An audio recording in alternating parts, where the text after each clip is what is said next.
With the soon-to-be acquittal of President Donald Trump in his impeachment trial, Republicans are now arguing amongst themselves of whether or not that they should launch a bunch of useless investigations against Democrats. So now, first, who they're targeting or who they're arguing about is the whistleblower. So now, earlier today, Rand Paul again publicly outed the name of the whistleblower. Now, what's funny is that Rand Paul is quoted in this story, and I'm going to show the hypocrisy between his words and his actions.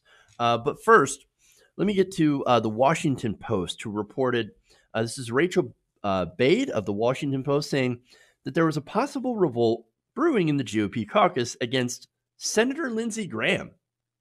Now, the reason that they're going after Senator Lindsey Graham, as they explain, is that he has stated his desire to encourage the heads of various Senate committees to start their own investigations into Democrats. The Beast, Sam Brody, or Sam Brody over at the Daily Beast, I should say, said, with the Senate on the eve of a vote to acquit Trump on charges that he abused his power, by withholding U.S. aid to Ukraine to secure that investigation, the Biden corruption counter case has transformed into a core concern for the president's base of supporters, many of whom now want to see the GOP-controlled Senate use its power to, quote, get to the bottom of it when the impeachment trial is over.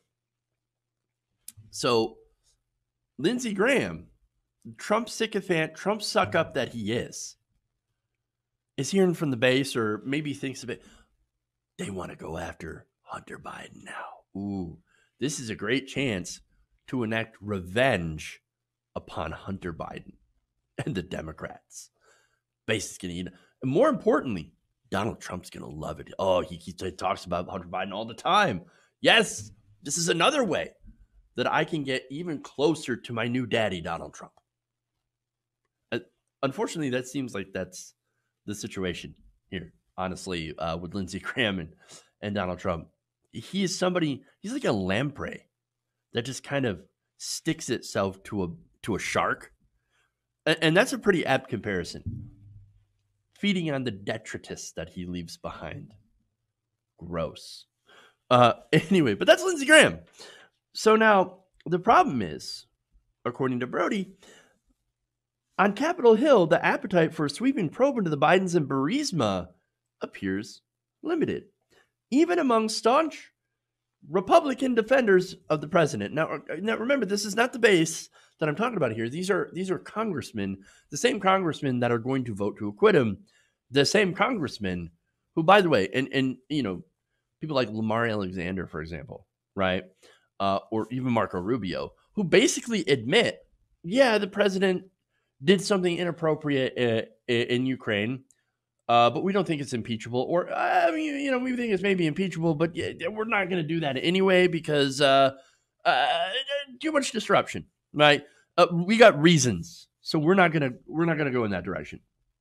And they're also saying, hey, let's not go back into Ukraine. We just got out of that mess, so why do you want to dive back into it? That doesn't make any sense. So now here's the thing, too.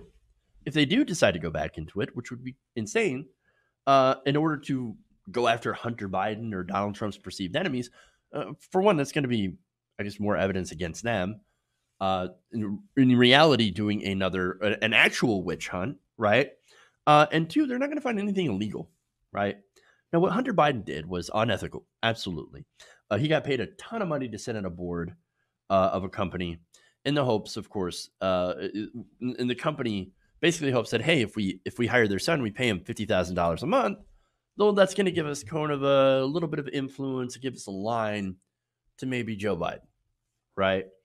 So it seems like your run-of-the-mill type of corruption, right? And unfortunately, we seem to have that everywhere. It's not just in Ukraine.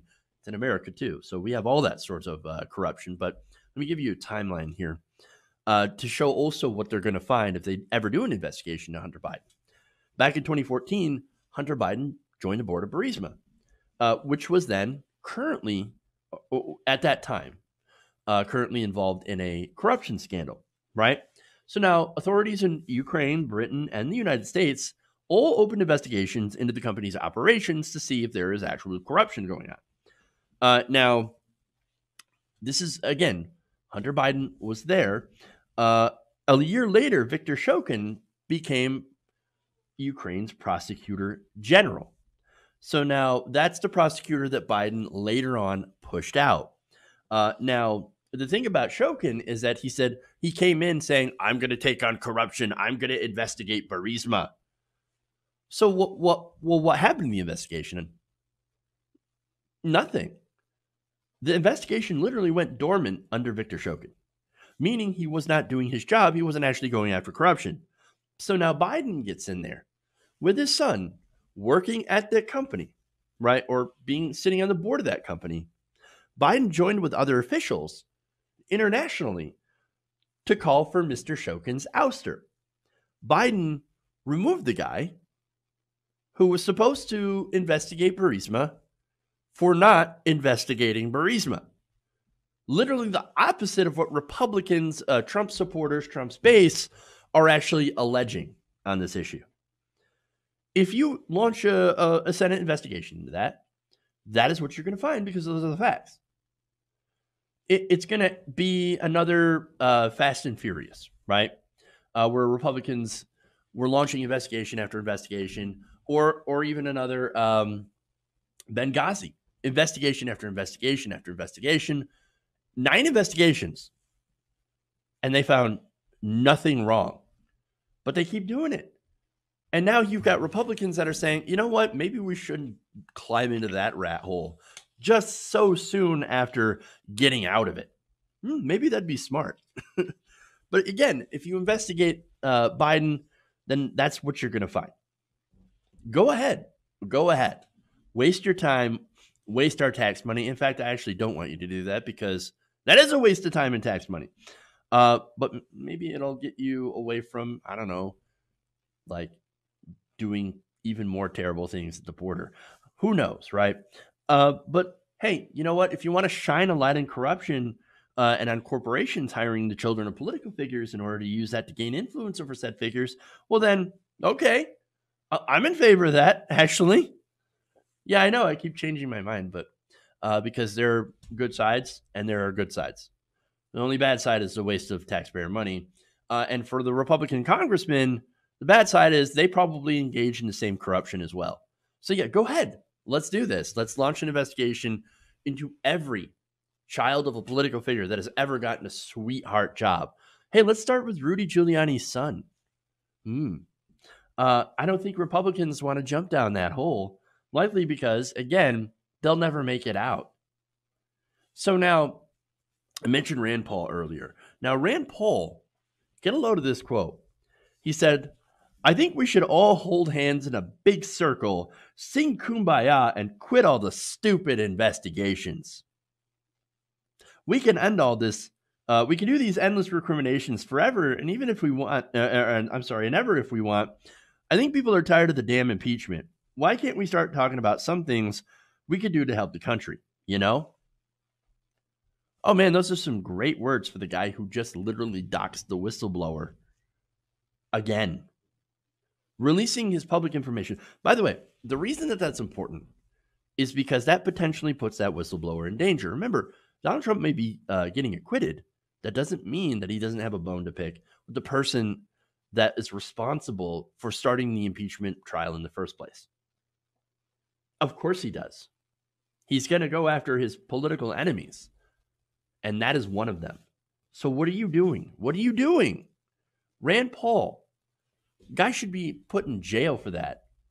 Seriously. Now, there's more. Senator James Lankford said, quote, I don't think there should be a tremendous long-term protracted something unless something is there. Basically saying there's nothing there. Admitting nothing there when they talked about Graham's proposal.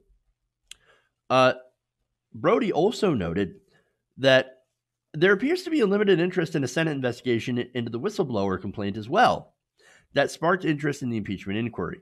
Another core concern for the president's base. So now Rand Paul keeps doxing the whistleblower, right?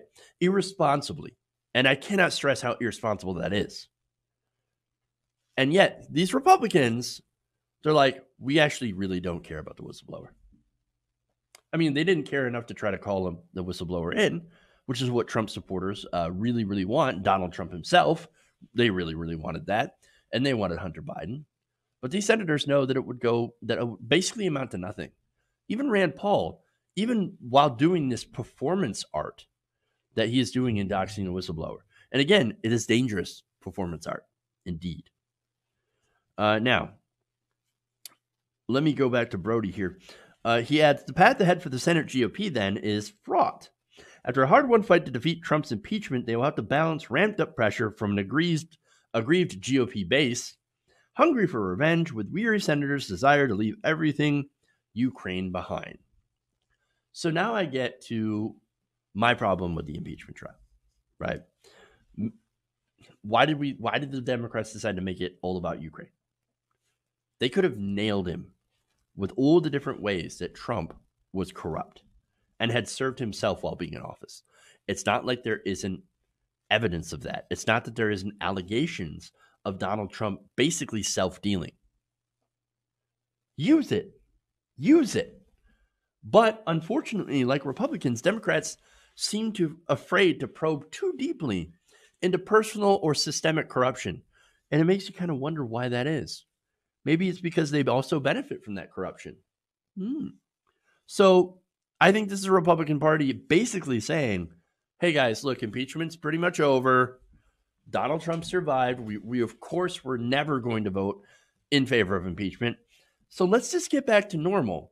And by normal, I mean ripping off regular working people. And which makes me wonder, of course, if the Democrats are more than happy to go back to the same things as well.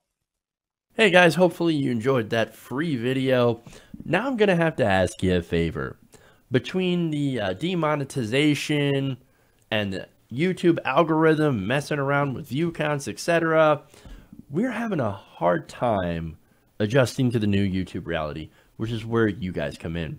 See, we have a Patreon, patreon.com/TYTNation, set up to help us rely on you guys, the viewers, instead of big corporate ads. Look, you know the show. You know I'm not in favor of big corporations anyway.